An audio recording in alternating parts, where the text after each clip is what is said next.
Oke, baiklah teman-teman mahasiswa semuanya. Kali ini kembali lagi di mata kuliah Interaksi Manusia dan Komputer. Tentunya video pembelajaran ini dipersembahkan di tahun ajaran eh, 2020-2021 ya, semester genap. Untuk video pembelajaran kali ini masih kita seputar mengenai UI dan UX sesuai capaian mata kuliah kita ya. Jadi uh, untuk materi kali ini, setelah kemarin-kemarin kita sudah mengenal beberapa istilah, terus kemudian tips menjadi UI designer, kemudian dan lain sebagainya, UI seputar UI dan UX tentunya. Kali ini saya ingin memberikan pengetahuan baru. Barangkali teman-teman juga sudah ada yang tahu, tapi saya rasa saya yang akan angkat di sini adalah role mengenai di bidang UI atau UX, role atau peran ya, peran di bidang UI atau UX. Oke, kita mulai aja untuk materi perkuliahan hari ini. Yang pertama, kita menuju ke PowerPoint. Baik, untuk yang pertama role di bidang UI dan UX. Jadi ini disclaimer dulu ya. Ini disclaimer dulu jadi materi ini untuk referensi atau gambaran mengenai role atau peran di bidang UI atau UX. Bukan sebagai patokan dan materi ini tidak mengandung spoiler Avenger Endgame. Wah, maaf. Ya, ini jadi hanya untuk patokan ya, bukan apapun. Ini hanya patokan dan mengetahui beberapa peran-peran di bidang UI atau UX. Oke, kita ke slide selanjutnya. Yang pertama, peran yang pertama adalah UX copy writer. Ada yang tahu UX copywriter itu apa? Ya, jadi saya contohkan aja ya. Jadi desain di samping ini, desain tanggal ini, teman-teman akan pilih desain yang nyaman menurut teman-teman semua itu yang mana? Yang kiri atau yang kanan? Dan sebutkan alasannya. Oke, sudah memilih? Baik. Jadi kalau saya pilih desain yang kanan, kanan saya ya, kanan kita, kanan layar maksudnya. Karena kata-kata yang memberikan banyak petunjuk di situ. Jadi UX copywriter ini adalah membuat teks pada website atau aplikasi atau produk digital agar lebih terasa bersahabat ya. Terus kemudian informatif juga dan membuat user cepat menangkap pesannya tanpa kebanyakan berasumsi sehingga membuat user merasa percaya diri dalam menggunakan suatu produk. Kita lihat lagi apakah benar di desain yang kanan ini kalau diperhatikan ya. Oke, kita zoom aja ya. Kalau misal kurang jelas. Oke. Ya, kalau diperhatikan untuk yang kanan ini mengandung lebih banyak informasi dan lebih apa namanya? Lebih menjelaskan sesuatu daripada yang sebelah kiri. Sebelah kiri ini kayak kalender biasa, ya. Tapi kalau di uh, kalender atau tanggalan ya yang ada pada aplikasi atau website, contohnya adalah misal website atau aplikasi tempat booking hotel atau tempat booking tempat dan lain sebagainya. uh, untuk desain yang kanan ini lebih masuk karena informasi yang disajikan itu lengkap. Dari segi tampilan tanggalnya aja udah lengkap ya. Oke, kurang lebih seperti itu. Selanjutnya, peran yang kedua adalah UX designer atau interaction designer. Jadi seorang UX designer memikirkan bagaimana user menggunakan sebuah produk. Contohnya, mereka memikirkan bagaimana agar orang nyaman membeli paket wisata hanya dengan beberapa klik. UX designer memikirkan bagaimana alur suatu produk terasa nyaman digunakan oleh pengguna. Baik, cermati lagi kata-katanya, cermati lagi penjelasannya. Jadi, UX designer ini tugasnya adalah memikirkan bagaimana user menggunakan produknya, ya. Contohnya, mereka memikirkan bagaimana agar orang nyaman membeli paket wisata hanya dengan beberapa klik. Artinya UX designer ini memikirkan flowchart user ya, atau flowchart penggunaan untuk user. Bagaimana caranya agar paket wisatanya ini atau aplikasinya ini bisa digunakan hanya dalam beberapa klik, seperti itu. Oke, selanjutnya masih mengenai UX designer ya. Jadi dalam membuat sebuah alur ataupun solusi tersebut, mereka menggunakan berbagai cara, mulai dari membuat wireframe, mengujikannya kepada orang-orang, kemudian melakukan pengujian ketika dirasa solusinya tidak tepat, dan lain sebagainya. UX designer ini mempunyai tugas seperti ini juga, membuat wireframe, terus kemudian mengujikannya, kemudian setelah diuji nanti memikirkan bagaimana solusinya jika ada kekurangan atau mungkin ada bug dan lain sebagainya. Solusi yang didapatkan oleh UX designer ini nantinya akan dikomunikasikan ke stakeholder seperti UI designer, engineer, kemudian project manager dan sebagainya, dan akan dikembangkan untuk menjadi sebuah produk ataupun fitur. Oke, peran selanjutnya adalah user interface designer atau UI designer. Jadi saat menggunakan aplikasi digital seperti memesan paket wisata online contohnya ya, seperti Traveloka dan lain sebagainya, kita akan dibawa melalui beberapa halaman hingga sistem menyatakan bahwa Anda berhasil memesan paket wisata tersebut. Oke, ini ada contoh user flow-nya dari pemesanan paket wisata. Yang pertama, oke, kita perbesar terlebih dahulu agar bisa kelihatan. Oke, halaman pertama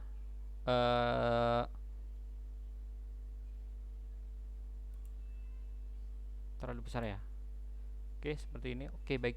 Halaman pertama ini nanti kalau diklik akan masuk ke sini, terus alurnya user untuk mengisi step selanjutnya, mengisikan tujuannya misal, kemudian memilih tanggal, setelah itu menyiapkan data-datanya, kelengkapan seperti KTP dan lain sebagainya misal, kemudian pembayaran dan selesai. Jadi UI designer bertugas untuk membangun atau membuat desain-desain yang sudah ditentukan oleh UX desainernya ya. Di langkah ini sudah ditentukan stepnya, untuk UI designer tinggal mendesain tampilannya seperti itu kurang lebih.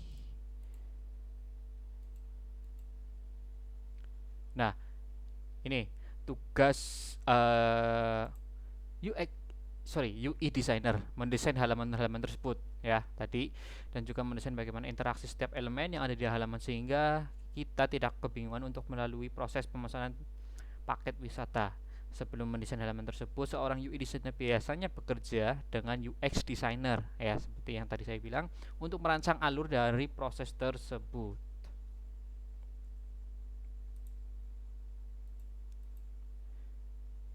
Selanjutnya peran di seputar dunia UI dan UX ada graphic designer ya.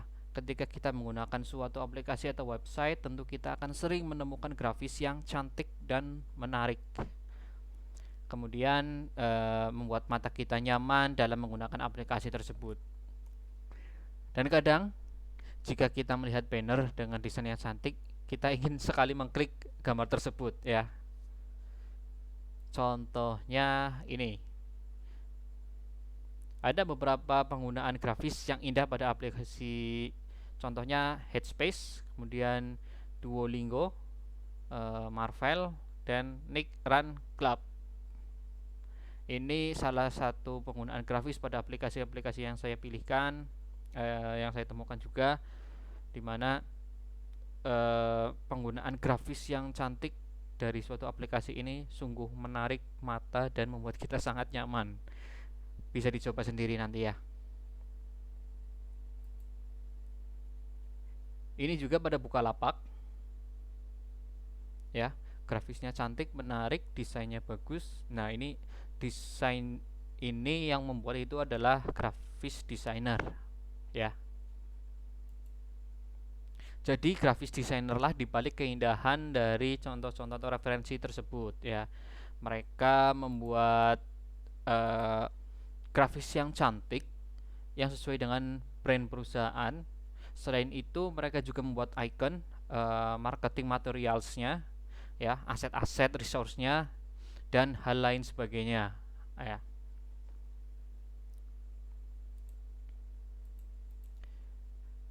Kemudian role selanjutnya adalah UX engineer, di mana UX engineer ini bisa dikatakan sebagai penghubung antara desain dengan development ya. Mereka mengubah desain menjadi sebuah prototype yang digunakan untuk keperluan uji coba, yaitu tahap di mana mencari tahu apakah produk ini bisa digunakan dengan mudah atau tidak. Sebelum masuk ke tahap development yang lebih dalam lagi, jadi diujikan dulu ya produk ini untuk bisa digunakan dengan mudah atau tidak sebelum masuk ke tahap development yang lebih jauh. Jadi UX designer ini adalah orang tua dari para desainer ya sebutannya ya. Dan sebagaimana seorang orang tua, ia bertanggung jawab dalam perkembangan para desainer. Lead atau pimpinan ini akan dengan senang hati terjun untuk membantu desainer yang sedang kesusahan dalam menghandle suatu project. Itu UX engineer perannya ya, bisa diingat-ingat ya. Dia adalah salah satu bisa dibilang orang tuanya dari para desainer gitu loh. Dia juga sebagai penghubung antara divisi desain dan divisi develop. Selanjutnya adalah lead designer. Jadi lead designer ini akan dengan senang hati membuatkan suatu tools yang akan mempermudah proses kerja para desainer. Lead akan dengan senang hati membuatkan suatu dokumentasi atau wiki sehingga para desainer akan dengan mudah mengakses informasi di suatu tempat. Dan sebagaimana orang tua, seorang lead juga akan dengan senang hati mendengarkan curahan hati para desainer. Ya, kurang lebih lead designer ini hampir sama perannya sebagai orang tua dari para desainer seperti UX designer tadi. Untuk teknis tugasnya yaitu membuatkan dokumentasi produknya, kemudian step-stepnya agar mempermudah kerja para desainer. Kurang lebih seperti itu. Selanjutnya ada product manager. Jadi sebelum kita membahas tentang role product manager ini, kita bahas sedikit tentang proses pembelian barang di online shop. Kita bahas sedikit proses pembelian barang di online shop sehingga kita bisa menganalisis tugasnya product manager ini seperti apa. Mari kita mulai. Yang pertama, user melihat-lihat barang yang ada. Oke, ya. Kita sedang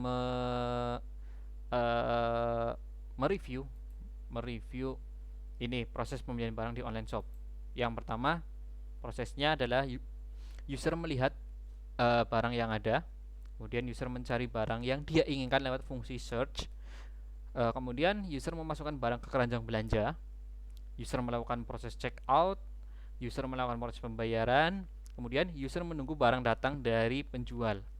Jadi dalam proses tersebut setidaknya ada 3 fitur besar, yaitu inventory, menampilkan data barang dan proses pencarian, kemudian fitur payment atau pembayaran, dan fitur operasional atau shipping, yaitu memproses informasi pengiriman barang. Jadi di sini product manager itu adalah orang yang bertanggung jawab dalam setiap fitur tersebut, ya. Biasanya setiap fitur dipegang oleh seorang product manager. Jadi dalam skema online shop di atas setidaknya ada 3 product manager untuk proses pembelian barang, ya. Product manager yang bertanggung jawab memastikan fitur berjalan dengan lancar dan juga memikirkan visi ke depan dari fitur tersebut, serta apa yang dikembangkan dari fitur tersebut untuk mendukung tujuan bisnis perusahaan tapi tetap memenuhi kebutuhan user.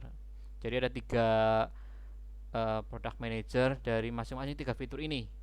Fitur inventory atau menampilkan data barang, proses pencarian, ya database-nya, dan fitur payment, proses pembayarannya, dan fitur operasional atau shipping, proses pengiriman barangnya. Masing-masing fitur ini dipegang oleh product manager namanya. Oke, kesimpulannya, ya, kesimpulannya, jadi setiap role di atas memiliki kesamaan, yaitu selalu mempertimbangkan user dalam setiap proses pengambilan keputusan maupun proses eksekusinya. Karena UX bukanlah tanggung jawab satu orang saja, ya, tapi UX merupakan tanggung jawab semua orang di perusahaan tersebut. UX is a team effort, ya. Jadi yang perlu ditekankan di sini dari masing-masing role ini adalah seperti kesimpulan tadi yang kita paparkan, di mana ya UX ini adalah bukan tanggung jawab satu orang. UI atau UX atau produk ini bukan tanggung jawab oleh satu orang saja, melainkan ini tanggung jawab semua tim atau semua orang yang terlibat dalam project tersebut. UX UI is a team effort. Semua adalah usaha dari masing-masing individu yang bekerja secara maksimal di dalam sebuah tim. Jadi role ini kembali ke disclaimer tadi ya, role ini hanya sebatas untuk pengetahuan teman-teman. Kira-kira teman-teman dalam misal ya, dalam industri 4.0 ini, terutama di bidang desainer, di bidang UI UX yang sedang kita bahas, teman-teman ini lebih cocok di mana? Oke lah, teman-teman mungkin ada yang nggak bisa desain grafis, ada yang nggak bisa menggunakan software desain grafis seperti Corel, Photoshop, Adobe Illustrator dan lain sebagainya. Tapi teman-teman kan bisa merancang stepnya, step aplikasi, step website, atau mungkin menganalisis pasarnya, atau menganalisis tampilan aplikasinya, seperti tadi UX engineer atau UX designer. Itu kan bisa teman-teman masuk di situ, walaupun teman-teman ada yang tidak menguasai desain grafis, menguasai aplikasi atau software desain grafis yang ada.